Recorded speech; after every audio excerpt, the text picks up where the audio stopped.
April 1945. Southern Germany lies under an unnatural silence. Roads that once carried convoys are pitted and empty. Railway lines hang like broken threads through the landscape.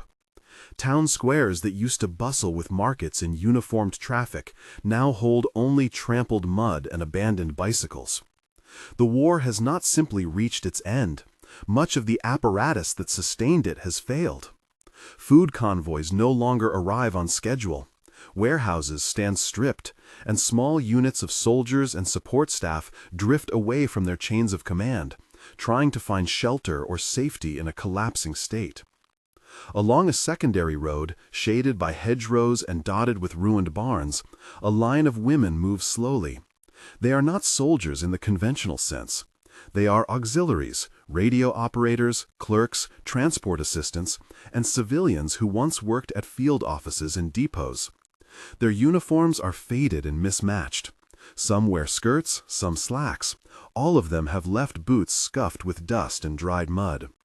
For 6 days they have had almost nothing to eat.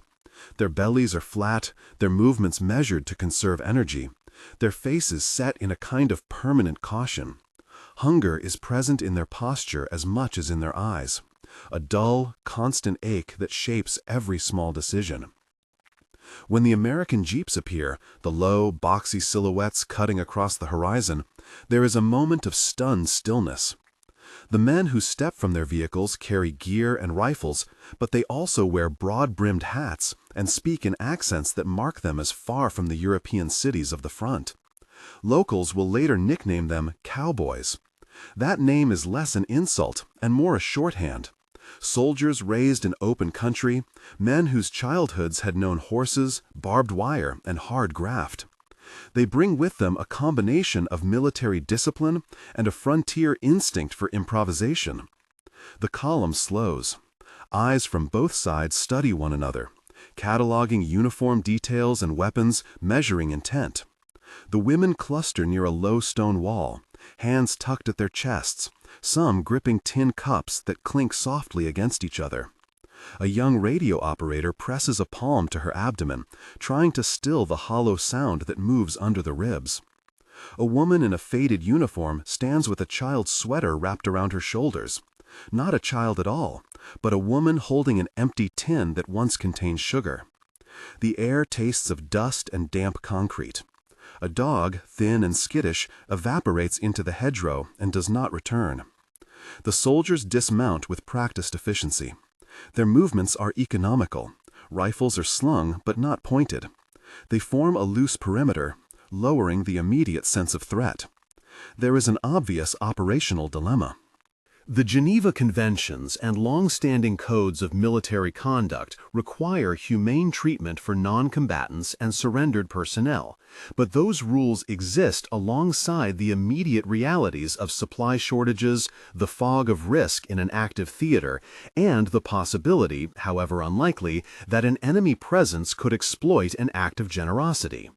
How do you feed dozens of people when your own rations are finite? How do you manage the medical danger of feeding bodies that have been starved for days? How do you guard against panic, against a sudden stampede for food that could turn into chaos? Reports from units in April 1945 indicate that these were not hypothetical concerns. German propaganda had long taught many civilians to distrust enemy generosity. In the minds hardened by months of scarcity and official exhortations, an offering could be a trap. Furthermore, the physiological reality of starvation is blunt and dangerous. Refeeding a starved body is not simply a matter of handing over a loaf. There exists a genuine medical risk known today as refeeding syndrome. When a person who has been deprived of adequate nutrients resumes intake too quickly, the sudden metabolic shift can produce dangerous imbalances, drops in phosphate, electrolyte chaos that may lead to heart failure, respiratory collapse, or other life-threatening complications. Field surgeons and medics of that period were aware enough to proceed with caution, favoring incremental nourishment and close monitoring rather than abrupt satiation. The soldiers cross that margin between doctrine and humanity with measured steps. They are not naive about the risk of being taken advantage of.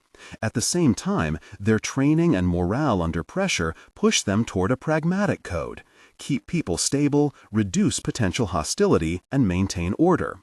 Their rations are what they have: C rations and K rations, tins of stew and condensed soups, sometimes powdered milk and hard candy. These will not instantly repair a body starved for nearly a week, but they are better than nothing, and with care, they can make the difference between collapsing in the road and regaining enough strength to travel to more secure holding places. The soldiers deliberate among themselves in low voices, more tactical than theatrical. One of the medics moves through the line, bending to examine a wrist, feeling a pulse, watching for the ragged quality that speaks of dehydration and blood sugar depletion. He reports back in terse phrases: weak pulse, sunken eyes, slow capillary refill. His assessment does not preclude feeding, but it shapes the approach: small, spaced portions, fluids before solids, no sudden surfeit of sugar. This is a lesson of field medicine carved from grim experience. When the hungry get food too fast, the body may not be able to accommodate the sudden biochemical flood. Better to give a few sips of broth to warm the stomach and coax the system back toward equilibrium. Beyond the medical calculus, there is a cultural and psychological puzzle. Years of wartime education, directives from above, radio messages, neighborhood gossip had told these women to distrust the enemy to the point of instinct. For many, surrender is not a safe bet. If you have been taught to believe that a stranger offering food is more likely to be an instrument of betrayal than salvation, your appetite will be overridden by protective suspicion. Some of the women whisper among themselves in clipped tones, recalling rumors of captured personnel being abused or used for interrogation.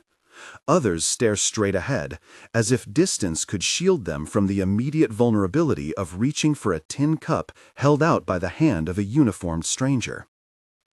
The soldiers know this too.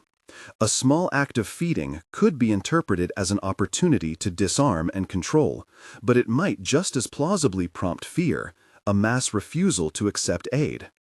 So they decide on an approach that blends medical caution with psychological care. They will not race to distribute the contents of their cans.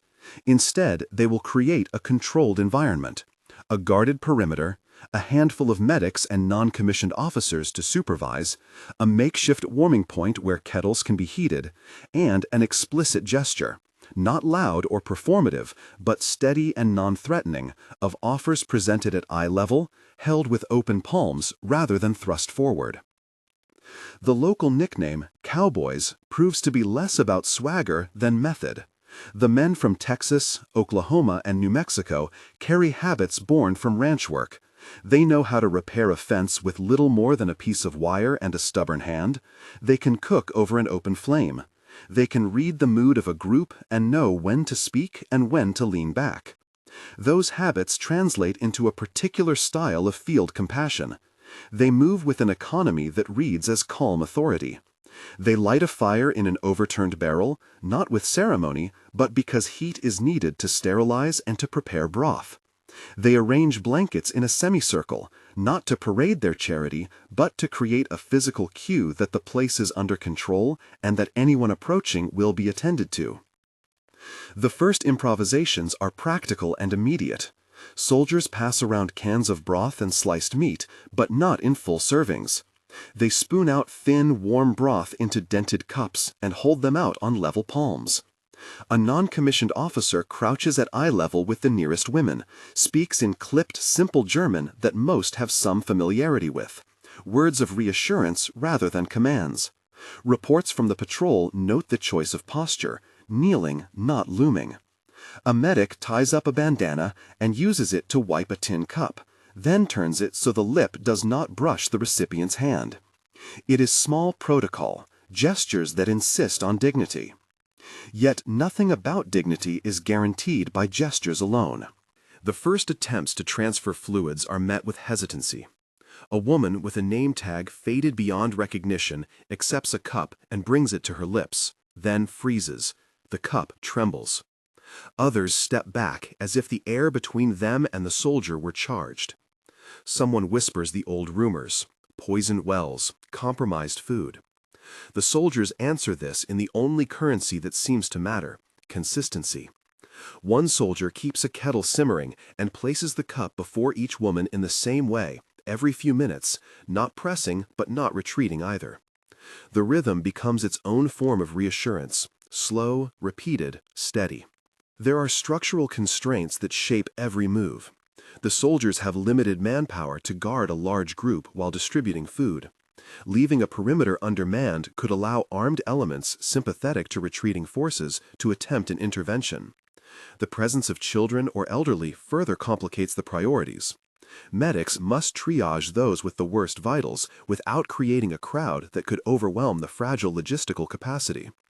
Stories from unit diaries suggest that commanders often improvised a chain of custody over the recipient's small personal effects to prevent theft and to preserve a thread of order.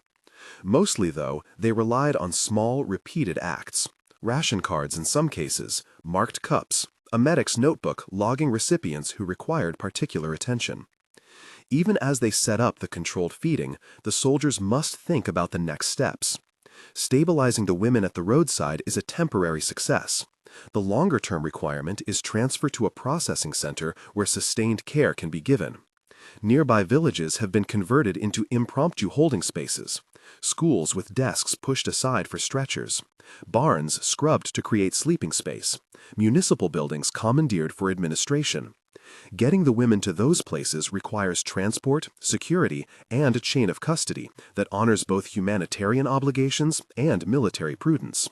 For many of the soldiers, especially those who grew up where neighbors matter as much as rulebooks, the imperative is simple: get them warm, get them hydrated, and get them somewhere they will not become a liability to themselves or to passing patrols. As the first kettles boil and the scent of warmed beef broth curls into the cold air, a new layer of anxiety surfaces. Rumors travel fast, from local civilians, from stray soldiers, from the women themselves. And with rumor comes the possibility of misinterpretation.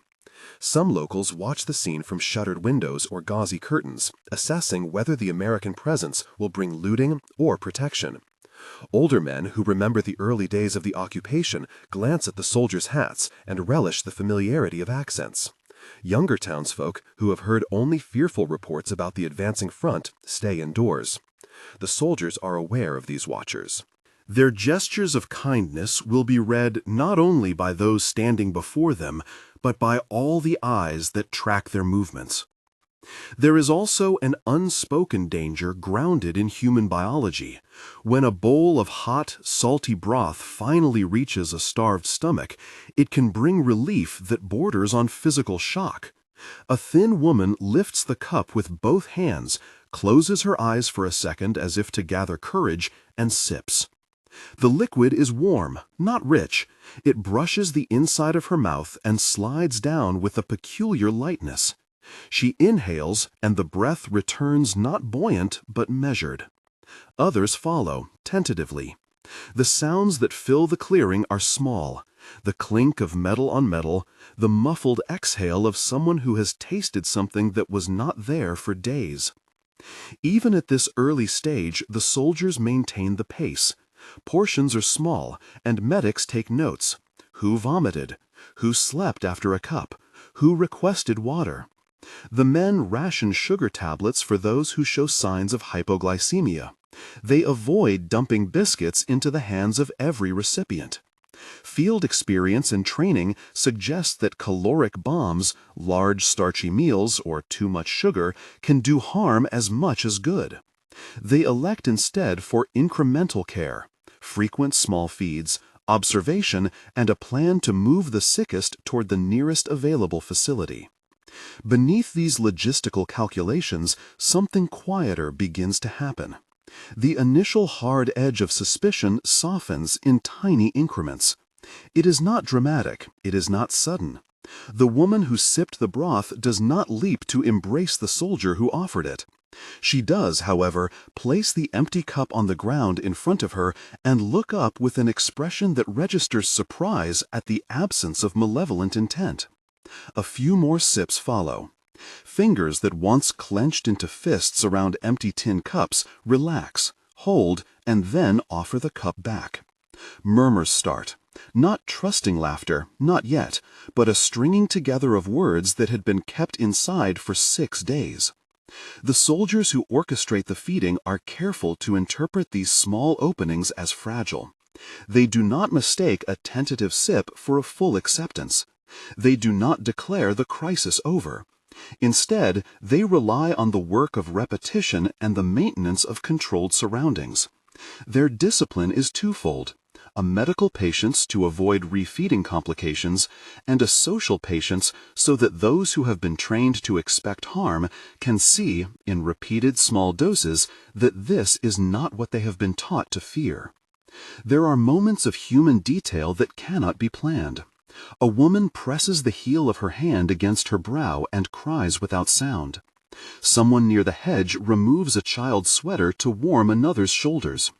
A soldier adjusts the blankets so that they cover both body and dignity. A medic writes the names or the approximate descriptions of the most vulnerable in a notebook with a shaky, ink-stained hand. These are gestures that do not cure, but that register. Somebody notices, somebody cares, and that recognition, in a place hardened by the machinery of war, matters. At the edge of the clearing, a small boy, not a child of the women gathered, but a local, watches from behind a gate. He has not seen much of the world yet, only the fragments of it war leaves in its wake. Empty shelves, closed shops, women with hollow cheeks. He peers through the slats and sees the men who smell of diesel and sweat, offering hot liquid from one dented kettle to people who have been starving. For him, the scene compresses into simple, powerful questions. Why are they doing this? Are they enemies? Are they friends? He steps forward, then returns inside, carrying the image with him, an image that will be difficult to erase in the years ahead. Within the ranks, the soldiers find their own narrative about the moment. It is less an articulation of doctrine than a practical ethic. They are not, at heart, operating out of a sense of moral superiority.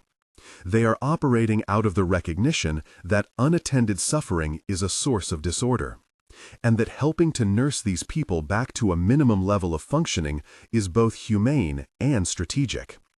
By stabilizing the crowd and preventing a panic, they also reduce the likelihood of incident and create space for orderly processing. The cowboy metaphor, men used to making hard decisions and improvising with what is at hand, has roots in this pragmatic approach. Assess, stabilize, move on. Still, practicalities remain. The soldiers must plan transport to temporary centers. Trucks are limited. Some vehicles are required to continue patrols and supply lines. A decision is taken to triage. The most debilitated are to travel on the next available vehicle to the nearest field hospital. Others will be billeted in a commandeered school in a nearby village. A small number will remain for an initial period of observation near the patrol line. All of this requires coordination with higher command, with unit dossiers logged for accountability, and with local authorities when they can be enlisted. The need for papers and lists in such a situation feels both bureaucratic and vital. Records ensure that people will not simply vanish into the chaos that follows an army's passing. As the afternoon light slides toward evening, the practical work of feeding takes on a ritual of its own. Soldiers rotate duties to maintain the feeding point. One mans the kettle, another oversees distribution. A medic walks the line to measure pulse and pallor. Conversations, where they occur, are quiet and practical. Instructions on ration quantities, a reminder about spacing, a check on the inventory of tins. The soldiers watch for psychological signs as much as physical ones. A woman who refuses to eat might be experiencing shame or fear rather than a mere preference. A young auxiliary who cannot hold her head up may need immediate transport. The medic's decisions carry weight for all that follows. Toward dusk, the first decision about transfer is made. A small truck, already loaded with blankets and a few stretchers, pulls into the clearing. The soldiers help the weakest into the vehicle with care, bandaging where necessary, offering water in minute quantities. Those who can walk do so, supported by arms and steady hands. A sense of coordination, the kind that can only arise from experience in difficult circumstances, moves through the group. It is not triumphal. It is, instead, work that acknowledges both the limits of what can be done and the moral urgency of doing it. As the truck pulls away, the remaining women assemble in a tighter cluster near the wall. The kettle continues to steam, tended by a man with a patched sleeve who never speaks more than necessary. The rhythm of feeding is set. A cup every 15 minutes for those who remain, close observation, and a plan to continue transfers at first light. Night will complicate matters. Roads will be harder to navigate, and the danger of raids or miscommunication increases after dark, which sharpens the resolve to stabilize as much as possible before the deepening cold. In the lull between the day's turbulence and the night's unknowns, small acts of recognition take root. A soldier tucks a spare blanket around a woman whose shoulders rattled with the first tremors of shivering. The woman presses her fingers against the wool and closes her eyes. Not surrendering, but reprieve. The medic scribbles a note about a pale hand and a pulse that warmed by a few beats after the broth. Someone hums under their breath, an old country tune threaded into the day's strange cadence. It is not an attempt at solace so much as a way to remind themselves of humanity in the middle of disorder. But even as the situation seems to move toward temporary order, tension endures. There are too many unknowns. How many more such groups lie along the roads? Are there more civilians to be accounted for? What will morning bring? Renewed movement of retreating forces? The arrival of higher command? Or simply another batch of the hungry? The soldiers continue to argue in low tones about priorities. Should they spare rations now and transfer more people later? Or should they risk a heavier initial feeding to prevent immediate collapse? The medics, pragmatic and grim, advise patience. Experience suggests that rigid adherence to caution often produces better outcomes than a rush advised by sentiment. At one moment, just as twilight edges the sky, a woman who has been silent steps forward. She reaches for a cup and takes it in both hands. Not the tentative grip of earlier, but with slight steadiness. She lifts it to her lips. The narration does not dwell on dramatic transformations. It notes the slow, incremental changes that come with warmth and sustenance. The cup's metal is cool to the touch at first, then warms as it holds the liquid. She sips. The sound, a small intake of breath, the scrape of metal, is almost inaudible. Yet it reverberates through those assembled. Heads turn. The soldier who offered the cup kneels without ceremony, at a respectful distance, watching. There is no applause, no outburst of emotion saved for later. Instead, there is a small nod between the soldier and the medic, a mutual recognition that the first step has been taken, but the path ahead remains long.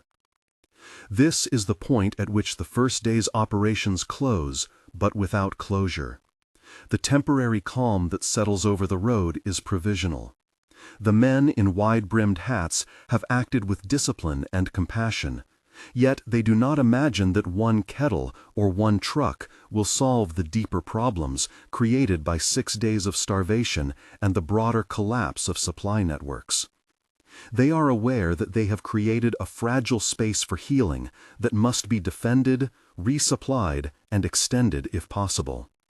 With the night approaching and decisions pending on how to move the rest of the group, the small scene by the roadside holds its breath, an in-between place suspended between risk and the possibility of continued care. Dawn comes on gray and damp. The clearing that held the kettle and the makeshift perimeter is quieter now, but not empty. Blankets rustle. Men move with the exact economy of soldiers who have learned to conserve energy and attention. The truck that carried the first group is a thin smear in the distance, already part of the road's new traffic. Ambulances, supply trucks, a mortar carrier whose crew keeps an eye on the horizon. The soldiers know the day's work is not finished. Stabilizing a handful of women at the roadside was necessary and urgent.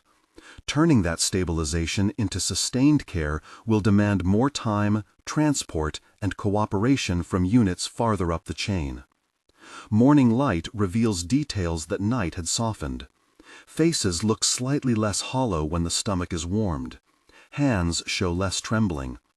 A young auxiliary who had slept in a corner rolls onto her side and props herself on an elbow.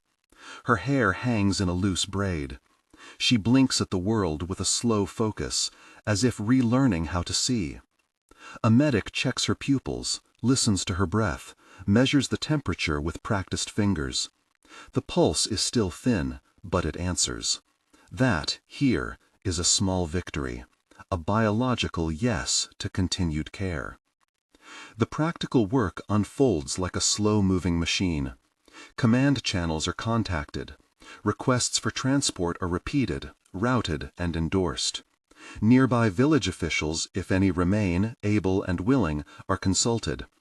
A school is designated to receive those judged stable enough for billeting. Its classrooms will become dormitories, its gymnasium a triage area. A barn will be used for those needing immediate warmth but not critical care. Soldiers earmark supplies for the next 48 hours. Extra blankets, recorded rations, a kettle, a few medical kits. Those who can spare time clean pots, boil water, and prepare thin gruels or broths. Someone from the column crafts crude stretchers from planks and rope. The methods are not elegant. They are, however, serviceable. Loading is slow. Each body lifted into a truck is attended by 2 or 3 hands. Bandages are reapplied. Eyes are shaded from wind. The medics watch for the faint signs that mark a body in distress. A sudden pallor, a labored breath, an unexpected chill. Reports from similar field incidents, paraphrased in unit notes, emphasize this careful choreography. Where hunger has gone on for days, even minor exertion can tip a person backward. Soldiers learn, in a practical way, that mercy without planning can create new danger. On the road to the school, groups move under guard. Local peasants who watch from walled yards or from under eaves sometimes offer small gestures, a loaf of bread, a wooden spoon, a nod. Other times they remain silent. The presence of the American patrols has become a new variable in the town's social life, an intrusion that may protect or change everything. In the school-turned-refuge, the first impressions are immediate. Long curtains pinned back to let daylight in. Desks shoved to the sides and replaced by blankets. A blackboard that still carries schedules from a term interrupted months before. Someone pins a crude list to the wall, descriptions of the most vulnerable, a tally of rations issued, and a note of truck times for further transfer. The list resembles bureaucratic work in miniature, necessary, unromantic, and vital. The medical regime at the school follows the same basic principle the roadside feeding established: incremental nourishment and constant observation. The medics build a simple routine. Each person receives small amounts of warm liquid at intervals, often broth or a tea with a smidge of sugar, administered from a clean cup. Food, when permitted, is fractioned into very small portions: a smear of soft bread, a lentil soup turned thin, a teaspoon of condensed milk diluted with water. Those with the worst vitals receive priority transport to field hospitals. Those less ill will spend days in the school, gradually increasing intake as their systems readjust. Notes are kept in ink-stained ledgers because continuity matters. A medic on night shift must know what was given in the morning. The danger of refeeding syndrome is real, but so is the fear that inaction could cause collapse or death. Field doctors of the period, whose practices have been recorded in reports and later analyses, advocated for controlled reintroduction of calories and careful monitoring of electrolytes. The soldiers act on that guidance as best they can under conditions of strain. They cannot measure phosphate in a makeshift classroom, but they can watch for the clinical markers that accompany metabolic distress: sudden weakness, confusion, respiratory change. They act swiftly when those signs appear: rest, reduction of intake, and, if possible, movement to more capable medical units. Human reactions inside the improvised refuges are varied and contradictory. Some women are compliant in a way that suggests stoic acceptance. They lie wrapped in blankets and follow instructions as if following a script learned through necessity. Others are fiercely guarded. They resist even the minimal touch of a medic's hand, pull blankets over their faces, and refuse to answer questions about their names or origins. A few show flashes of anger, less directed at the American soldiers than at the condition itself, at an absent supply chain that failed them, at a world that narrowed their choices during those 6 days. Silence and small rituals predominate. Washing a face with a damp cloth, smoothing a flattened collar, counting pennies tucked in a pocket that are somehow worth holding on to. The soldiers and medics, for their part, learn to read these reactions. Compassion in this setting requires patience and humility. No one presumes that a cup of broth will erase suspicion. Instead, they accept a slower timeline. A day to accept a sip. A week to permit conversation, where rumor is silenced by routine. Months for trajectories of recovery that include shame, stigma, and slow reintegration. Staff at the processing centers keep records for practical reasons, tracking who will be repatriated, who needs hospitalization, and who might remain in local care. These are administrative acts, but they also serve as a promise of continuity, that people recorded on a list will not simply be forgotten. Not all responses to the feeding are benign. There are moments when the fragile order frays. A man passing through the village attempts to profit, lifting blankets, looking for jewelry, offering to help for a price. Soldiers intercept and arrest him. Tensions flare between locals and the newcomers over property and authority. Accusations whisper on the wind. For a time, the concept of help is complicated by motives that mix self-preservation with opportunism. Commanders remind their men that control of the perimeter is not only a tactical necessity, it is a moral obligation. The discipline that creates the space for mercy must also prevent exploitation. The psychological effects of the episode do not end with physical stabilization. Even those who recover their appetites quickly may carry an internal residue from the weeks and days of deprivation. Some speak later, usually through formal interviews or documents, as if their mouths had been hollowed out by a new kind of fear, a fear of scarcity that vocabulary alone cannot unpack. Others express a lingering suspicion that the world is dangerous in new ways. The processes of repatriation and reintegration in post-war Germany are complex and fraught. Families have been dispersed, homes destroyed, local authorities reorganized. For many of the women who were fed at the roadside, returning to a town where food remains uncertain is a different ordeal from the immediate relief they experienced under the kettle's steam. The soldiers who took part in the feeding carry their own quiet records. They file reports, concise, military, about numbers, rations issued, transport arrangements, and medical observations. Beyond those notes, their memories preserve small images. The metal clink of a cup, the steam of broth fogging in the cold air, the way a hand clasped another's when a blanket was pulled up. Some record their impressions in letters home, describing their work in practical terms designed to reassure distant loved ones that the men were doing the right thing. Others say little. The cowboy myth, men with broad hats and straightforward habits, settles into the narrative, but often as a shorthand for practical improvisation more than as a statement of character. At headquarters, the incident seems to resonate beyond its immediate circumstances. Commanders discuss the logistics of similar operations, where to allocate trucks, how to coordinate with medical units, and how best to process non-combatant groups without creating backlogs that could become security liabilities. In military parlance, the roadside feeding becomes data, a case study in stabilizing civilians with limited resources. The lesson, as it is articulated in reports, is twofold. Humanitarian action can reduce chaos and hostility when executed with discipline, and it must be matched with administrative follow-through to avoid abandonment. Such conclusions are cautious and measured in recorded minutes. They do not morph into sweeping policy changes overnight. But the incident, like others of its kind, feeds into a slow accretion of practice and doctrine in the shifting weeks of occupation. Civilians and military officials alike later reflect on the moral dimension of these small humanitarian acts. For some observers, the image of soldiers kneeling to offer broth becomes a symbol of humane conduct in a brutal time. For others, it is a reminder of how thin the line between care and control can be when power is concentrated in a single group. Historians who later study these episodes emphasize this ambiguity. Kindness provided under the shadow of weaponry retains a complexity that refuses tidy narratives.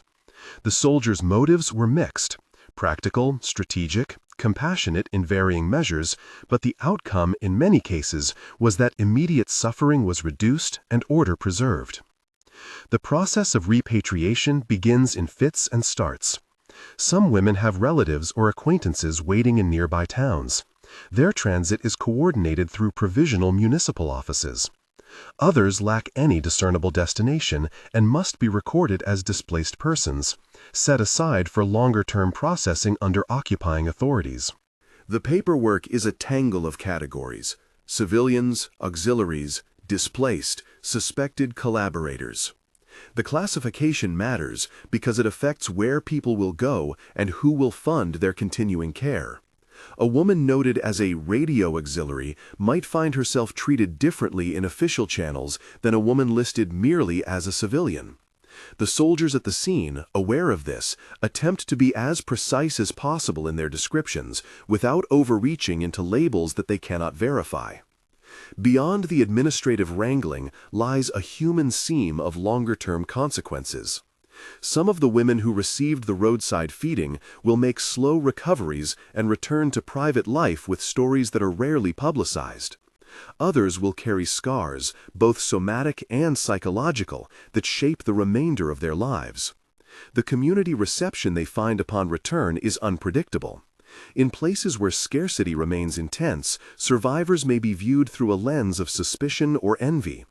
In other locales, their rescue and survival become a shared relief that helps knit neighborhoods back together. These varied outcomes resist grand generalizations. They are local and contingent.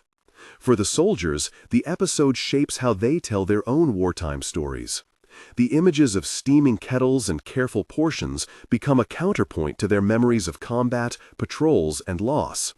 In letters and casual conversation, they recount the small, quiet acts as ways of keeping one part of themselves human. The cowboy label remains in use, sometimes affectionately, sometimes with wry irony. Men from ranching backgrounds compare the road feeding to mending fences: improvisation, patience, and an ethic of keeping things from falling apart. The metaphor is imperfect, but it helps them articulate a form of behavior that did not always fit neatly into military instruction manuals: disciplined compassion. In later months and years, scholars and policymakers analyze incidents like this within broader debates about the ethics of war and occupation. Some argue that such acts helped the Allies secure consent and reduce resistance in liberated areas. Others caution against reading humanitarian acts as purely strategic. The more common, careful appraisal is that small acts of care tend to have layered consequences. They alleviate immediate suffering, often reduce violence of specific kinds, and sometimes create goodwill that makes administrative tasks easier. But they are not a panacea for structural collapse. The shortage of supplies, the displacement of populations, and the moral ambiguities of occupation persist beyond the life of any single kettle. As time passes, the emotional resonance of the roadside scene evolves. For those directly involved, soldiers and women alike, the feeding becomes a node in a larger narrative of survival and adaptation.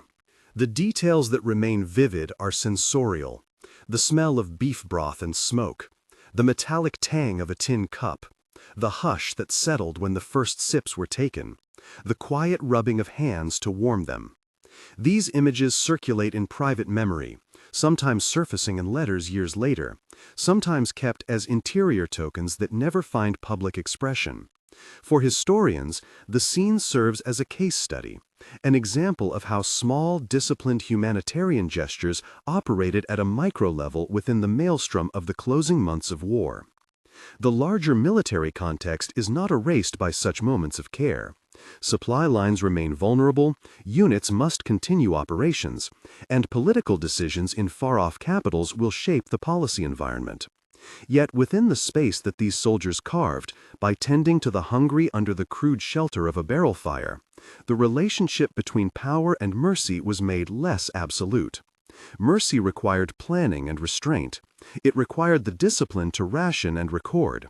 It required dealing with practical questions that moral rhetoric alone could not answer. In creating a controlled feeding posture, the soldiers exercised an ethic shaped by training, temperament, and circumstance. A month later, the small school still houses people who passed through that roadside. Some have been reunited with family. Others await documents and placement.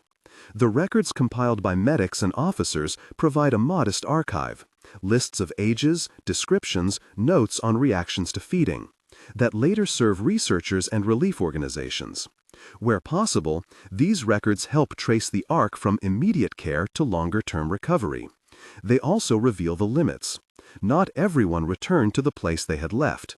Not everyone who left the school found an easy path forward.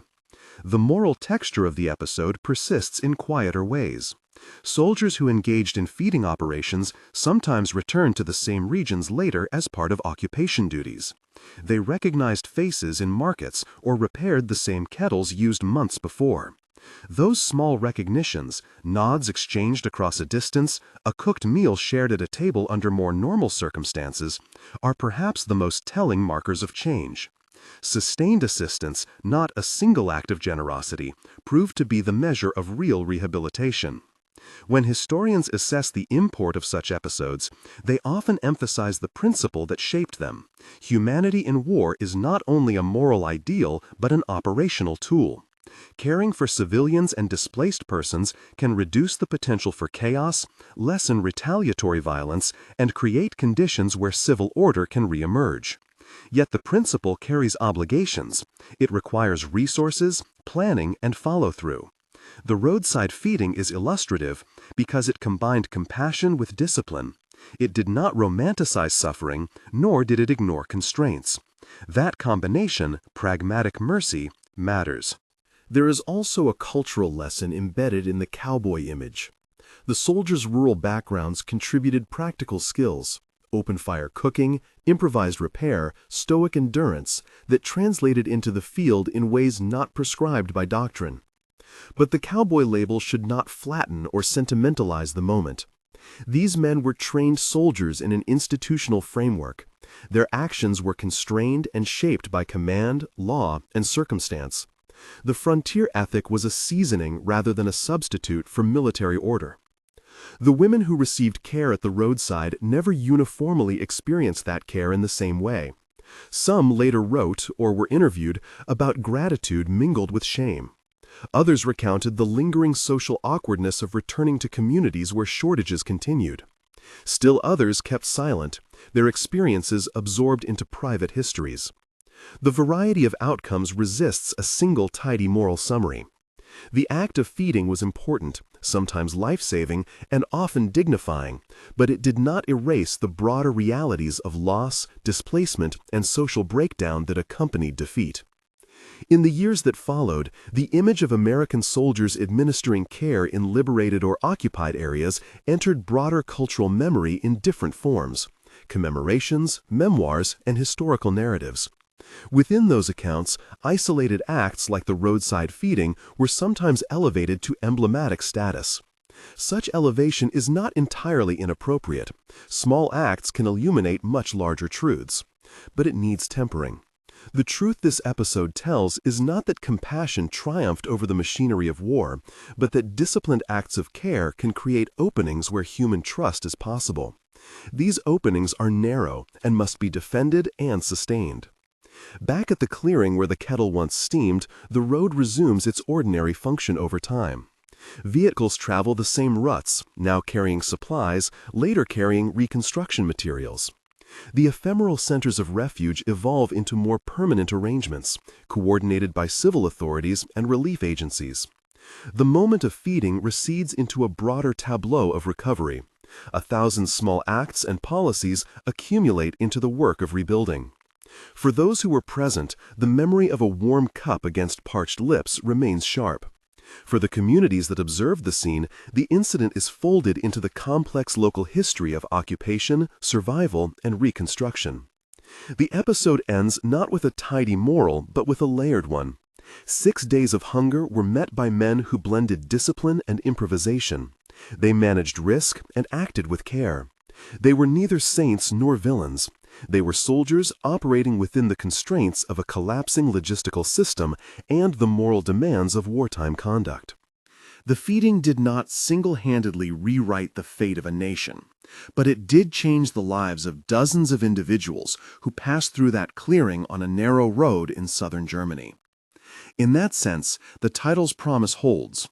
After 6 days without food, the women encountered men whose next act, kneeling to hand out small cups of warm broth, was an unexpected, quiet form of power.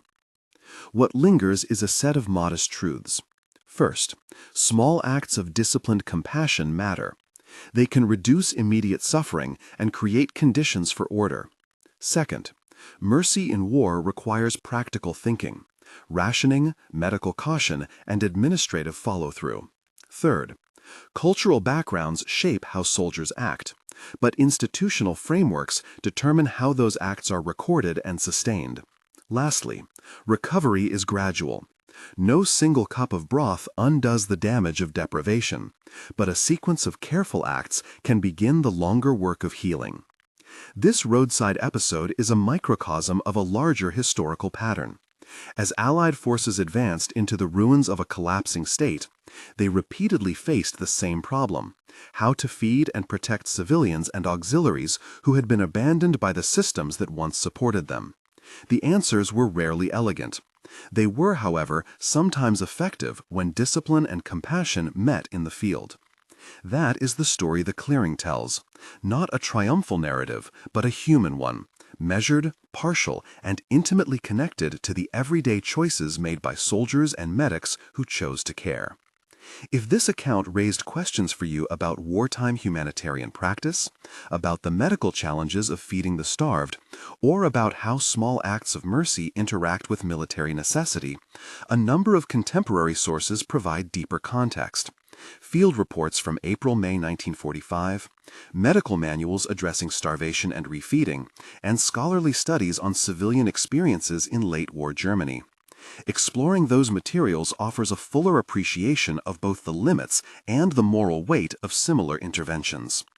If this story moved you, consider sharing a moment from history that surprised you, one where ordinary people in extraordinary circumstances chose care over callousness. And if you want to read further, check the sources linked below for unit reports, medical analyses, and historical studies that flesh out these episodes in greater detail.